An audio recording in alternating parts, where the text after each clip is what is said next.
Welcome back to the Deep Dive. Our mission, as always, is pretty simple. You bring us that huge pile of research, articles, all that stuff, your information stack, and we help you navigate it. We pull out the really crucial bits so you walk away knowing what actually matters. Exactly. And today, we're looking at something that isn't just, the next small step. It feels like it could fundamentally reshape how we learn, how we work, maybe even how we interact with everything digital. That's absolutely right. The sources we've looked at, they all point to this really decisive shift happening in AI right now. Yeah. We're definitely moving beyond just cool demos. Right. We're entering an era where these are becoming core, almost like infrastructure level technologies. Yeah. And these foundational changes, they're set to reshape whole industries, demand new policies, and really alter our day-to-day lives over the next, say, 10 years. Okay, and just for context, especially if you've been following along, this is the 5th deep dive in our series looking at 10 key developments from the source material. We've already touched on some related concepts, things that kind of set the stage for today. Quick recap. Foundation models as a service making complex AI modular. Yeah.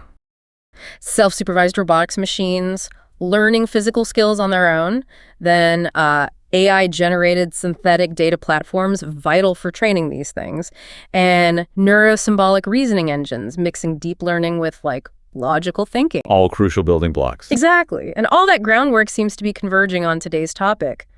The Personalized Continuous Learning Digital Assistant, or PCLDA for short. PCLDA, yeah, catchy. So our goal today is to really get under the hood. What are these things? Why should we care? What are the big potential impacts? But also, what are the hurdles? Okay, sounds good. Let's start with the basics. What is a PCLDA? The name itself actually does a pretty good job. Right. Personalized Continuous Learning. Exactly. It's an AI tool built specifically to create a learning journey that's totally personalized and continuously adapting. Think of it less like software you just run and more like a dynamic digital guide that's always learning about you and adjusting. Okay, so if the digital assistants we have now are sort of like static manuals, you ask, they answer based on fixed rules. How is this continuous learning different in practice? What does it do? It's all about that dynamic adjustment. These PCLDAs, they don't just field your questions. They build up a picture of your current knowledge, your specific needs, how fast you like to learn, even your preferred style of interaction. Okay. And then they constantly adapt how they deliver information. They give you really tailored feedback, suggest the exact next resource you might need, help you build skills using interactive materials that are custom made for you on the fly. Wow. And here's the key bit. They instantly change your learning path based on how you're doing, right then and there. Your performance, how engaged you seem, it all feeds back in. So if I grasp a concept fast, it moves ahead. And if I'm stuck, it maybe offers, a different explanation or a visual. Precisely that. Maybe 5 different ways to approach it. Visual, text, interactive exercise, whatever works best for you in that moment. It's like having an expert tutor dedicated to your perpetual learning. Okay, that sounds powerful, but is this sci-fi or is it actually close? What's the timeline look like? Yeah, that's often the question with AI, isn't it? Is it 5 years away or 50? But the sources here are surprisingly clear. Limited rollouts of some core features already happening. Really? Yes, and that's expected to expand through 2026. But the real shift, the point where this becomes the norm, not the exception, the sources point to the 2027 to 2029 timeframe. That's when it's expected to become ubiquitous. That's really soon. Quite an aggressive timeline. Which brings us to the engine driving this. If this assistant is constantly learning about me and adapting, how does it handle my data securely? And why does that specific architecture unlock these new capabilities? Good question. The core technical advantage isn't just the learning, it's how it manages the information about you. It boils down to something called the persistent user model. Persistent user model, okay. Yeah. This PCLDA maintains a user model that's always there, persistent, but also designed with privacy at its heart. Think of it as a secure, constantly updated profile holding your preferences, your learning history, your goals. And because it's persistent, it never has to relearn who I am. Exactly. No started from scratch each time. And crucially, because it's privacy preserving, ideally running locally on your device, you maintain ownership of that data. Okay, now I think I see the connection. If the system has this persistent, deep understanding of me, it can go way beyond just answering questions. It can handle complex multimodal tasks. That means tasks involving multiple steps, different kinds of data, different services. You got it. That's where it gets really interesting. These systems can manage operations with a level of complexity that current sort of rules-based automation just can't handle. Like the example from the sources, plan a trip and book everything. That's a perfect example. It means the assistant doesn't just do a flight search. It knows your travel history, it sees your calendar, it knows your airline preferences, your budget, maybe even dietary needs if you're traveling with others. It anticipates what's needed and executes the whole sequence, flights, hotel, maybe even dinner reservations, using that deep context about you. So it's the difference between asking, I don't know, Siri to set a timer versus asking an assistant to manage my entire project workflow for the quarter and suggest professional development based on where I messed up last time. That's a great way to put it, the result. It's huge. By handling these complex tasks and helping you learn continuously, the PCLDA frees up a massive amount of your time, and it fundamentally expands what you, as an individual, can actually achieve and learn because it's adapting perfectly to your context. Which leads us straight into the societal impact. The sources flag two massive shifts here, one in productivity, the other in accessibility. Let's start with productivity. How is this really different from the automation we already have? Feels like we automate a lot already. True, but standard automation mostly follows preset rules. If this happens, do that. PCLDAs work with deep contextual awareness. It's about seamlessly orchestrating things like your calendar, your email, maybe integrating with third-party services. Okay. But all of it is filtered through the lens of your current goals and your ongoing learning plan. It's not just doing tasks, it's managing your workflow in light of what you're trying to achieve overall. Can you give a more concrete example of that deep contextual awareness? Sure. Imagine you've got a deadline for a big presentation. A normal system might just remind you. Right. A PCLDA, though, might also know you're trying to master, say, a new data visualization tool for this presentation. It sees you're struggling a bit based on your recent practice. So it might proactively block out 2 hours in your calendar next week for focus practice on that tool. Without me asking. Without you explicitly asking. And maybe it defers some low-priority emails that came in and even pre-drafts the first few slides using the new tool as a template to get you started. Yeah. It's anticipating your needs within your broader goals. It's anticipatory workflow management, not just task completion. Okay, that is a game changer. Right, let's shift to the second major impact, accessibility. This feels like where the benefits could be incredibly broad. Absolutely. This is one of the most exciting aspects, I think. The system's ability to tailor interactions specifically for neurodiverse users is potentially transformative. How so? Well, take someone with dyslexia, for example. The assistant wouldn't just offer to read text aloud. It might dynamically switch the whole interface, maybe using simpler language, more visual prompts, auditory cues, perhaps even gamified elements. It could adjust font size, background contrast, the pacing of information, all in real time, based on what works best for that specific user. So it removes that friction where the user constantly has to adapt to rigid technology. Instead, the tech adapts to the user. Exactly. It makes access to complex information and even complex digital actions potentially universal, regardless of how someone processes information best. And the sources put this in a historical context, right? Comparing it to other major shifts. They do. They argue that education and training have always been these huge levers changing societies. Think about the printing press. Slowly but surely, it democratized access to text. Right. It took centuries, but yeah. Then the internet and online knowledge.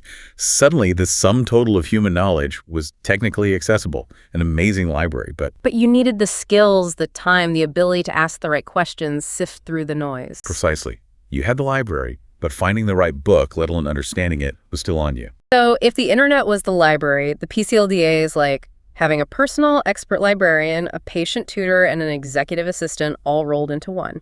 That's a really good analogy. That's the core idea.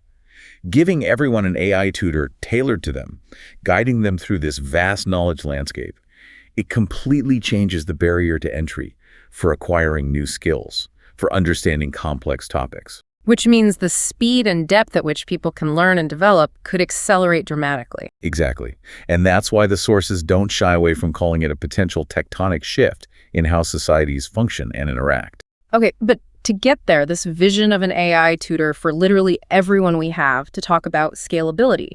Is this actually feasible? Can we handle the computing load, the data flows, the privacy needs for billions of these constantly learning assistants? It's a valid question. The sources suggest that yes, mass scale is likely achievable. but it relies on three specific, maybe non-obvious technical foundations working together. These are needed to handle the demands of continuous learning without, breaking the internet or everyone's privacy. Okay, what are they? First up is the rapid spread of edge AI hardware. PCLDAs need a lot of processing power close to the user, ideally right on your phone, your laptop, whatever device you're using. Run locally. Exactly. Running locally is crucial for privacy. We'll get to data sovereignty in a moment, but also for the low latency needed for real-time adaptation. You can't have your tutor lagging. So the fact that chips are getting powerful enough to run complex AI models efficiently on the device is key. Makes sense. What's the second pillar? That would be federated learning. This is a technique that allows the AI model to learn from your local data on your device without that sensitive data ever leaving. How does that work? Basically, the model trains on your private interactions, identifies useful patterns or improvements, and then shares only generalized, anonymized updates back to the central system. Not your raw data, just the learned insights. It's how the collective system gets smarter from everyone's experience without compromising individual privacy. Clever. Learning without spying. Okay, and the third fact.